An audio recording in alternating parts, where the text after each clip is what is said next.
안녕하세요. 내년에는 어떤 의미 있는 일을 해볼까 고민하다가 회사에서 주니어 분들을 성장시켰던 경험을 떠올랐습니다. 그래서 주니어 PM, PO 분들을 중력으로 성장시켜드리는 프로그램을 준비하게 되었습니다. PM, PO는 어느 회사든 핵심 역할입니다. 개발자가 매일 코딩하고 공부하듯 PM, PO도 꾸준히 배우고 고민해야 성장할 수 있습니다. 저는 정보를 얻는 것과 스스로 고민하며 적용하는 것이 함께 이루어질 때 진짜 성장이 가능하다고 믿습니다. 그래서 내년 1월부터 매주 토요일 4시간 동안 현업에서 경험했던 모든 노하우를 공유하고 과제, 실습, 독서 모임을 통해 스스로 성장할 수 있는 기회를 제공하려고 합니다. 많은 관심 부탁드립니다. 오늘은 지라 설치와 설정에 대해 알아보는 두 번째 시간입니다. 지라는 팁의 작업을 체계적으로 관리하고 협업의 효율을 높이는 데 정말 유용한 도구인데요. 이 영상을 통해 지라를 도입할 때 고민해야 할 점과 설치 후 기본적으로 알아야 될 개념들을 쉽고 간단하게 설명드리도록 하겠습니다. 그럼 바로 시작해볼까요? 먼저 지라를 도입하기 전 고민해야 할 점에 대해 이야기해볼게요. 첫 번째로는 클라우드 버전을 사용할지 아니면 온프렘 버전을 사용할지입니다. 이 두 가지는 각각 장점과 단점이 있기 때문에 팀의 상황에 맞게 사용하는 것이 중요합니다. 클라우드 버전은 유지 보수가 필요 없고 즉시 사용 가능하다는 점에서 가장 큰 장점입니다. 따로 서버를 설치할 필요가 없어서 소규모 팀이나 기술적 인프라가 없는 팀에게 적합합니다. 반면 온프렘 버전은 높은 보안성과 커스터마이징이 가능하다는 장점이 있습니다. 서버를 직접 설치하고 운영하기 때문에 보안이 중요한 대규모 팀이나 복잡한 설정이 필요한 경우에 적합합니다. 다만 설정 관리자만 필요한 클라우드 버전에 비해 설치와 유지 관리가 복잡할 수 있으니 이를 다룰 수 있는 기술적 역량이 추가로 필요합니다. 결론적으로 빠르게 시작하고 싶거나 소규모 팀이라면 클라우드 버전을 추천드리고요. 보안이 중요하거나 커스터마이징이 필요한 팀이라면 온프렘 버전을 추천드립니다. 지라를 도입할 때 고민해야 할 두 번째 항목은 우리 팀의 업무 흐름이 kanban과 스크럼 중 어떤 것이고 지라에는 어떤 방식을 적용할지입니다. 두 가지 모두 지라에서 강력하게 지원하는데요. 각각의 특징과 장점을 간단히 살펴보도록 하겠습니다. kanban은 작업 흐름을 시각화하고 지속적인 개선을 목표로 합니다. 작업 진행 상황을 한눈에 확인할 수 있어 유지 보수 팀이나 고객 지원 팀처럼 작업이 계속 들어오는 플랫폼 팀에 적합합니다. 예를 들어 고객 문의가 들어오면 바로 처리하고 다음 작업으로 넘어가는 식으로 활용할 수 있죠. 스크럼은 스프린트 단위의 작업을 계획하고 팀의 목표를 설정해 실행하는 방식입니다. 보통 2주에서 4주 단위로 작업을 나누고 그 기간 동안 완료해야 할 목표를 설정합니다. 소프트웨어 개발팀처럼 명확한 목표와 일정이 필요한 팀에게 적합합니다. 요약하자면 작업이 계속 들어오는 환경이라면 kanban을, 일정과 목표가 중요한 환경이라면 스크럼을 활용하시면 됩니다. kanban과 스크럼의 차이에 대해서는 추후에 영상으로 따로 만들어 보도록 할게요. 자, 이제 지라를 설치하고 기본 설정을 시작해 보도록 하겠습니다. 저는 지라 클라우드 버전을 사용하도록 하겠습니다. 사이트 이름을 입력해 줍니다. 사이트 이름을 입력한 후에는 간단한 설문을 묻는 항목이 나옵니다.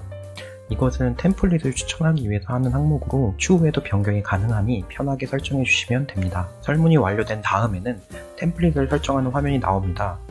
프로덕트 매니지먼트를 선택한 저에게는 스크럼, 프로젝트 매니지먼트, 비즈니스 콜라보레이션 이 세 가지 템플릿이 보이며 저는 우선 프로젝트 매니지먼트를 선택하였습니다.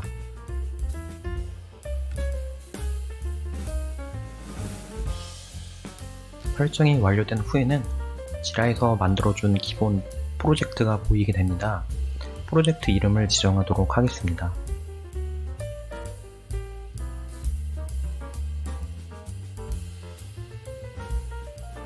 프로젝트 설정이 완료되면 플로팅 버튼으로 앞으로 어떤 것들을 하면 좋을지 추천해주는 항목이 나옵니다. 우선 프로젝트 항목을 눌러서 전체 프로젝트를 확인해 보도록 하겠습니다.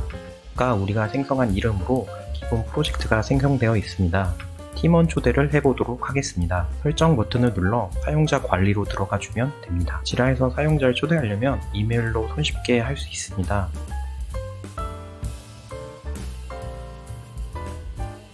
팀원이 추가된 후에는 세부사항 보기를 눌러 팀원의 권한을 제어할 수 있습니다. 제품 역할 부분이 사용자 권한을 나타내는 부분이 됩니다.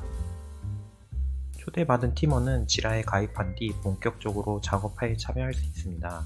만약 팀원이 프로젝트에서 빠져야 된다면 계정을 비활성화하거나 삭제할 수 있습니다.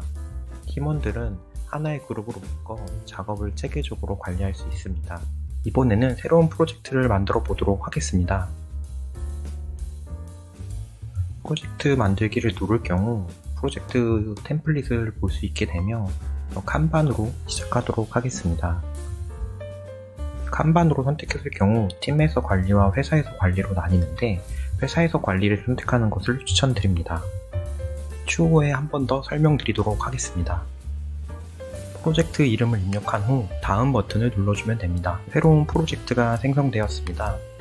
지금 보는 화면을 보드라고 부르게 되며 백로그, 개발하기로 선택됨, 진행 중, 완료라고 하는 4개의 열을 볼 수 있습니다. 이슈를 만들어 보도록 하겠습니다.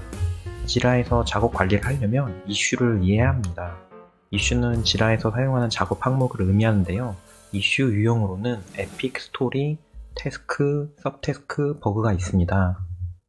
에픽의 경우 큰 작업 단위로 여러 스토리나 태스크를 포함할 수 있습니다. 스토리의 경우 사용자 관점에서 해결해야 할 요구사항을 정의합니다. 태스크의 경우 일반적인 작업 환경을 의미합니다. 버그는 소프트웨어의 오류나 문제를 추적할 때 사용합니다. 필요에 따라 새로운 이슈 유형을 추가하거나 제외할 수 있는데요. 예를 들어 테스트 케이스라는 이슈 유형을 만들어 테스트 작업에만 따로 관리할 수 있습니다.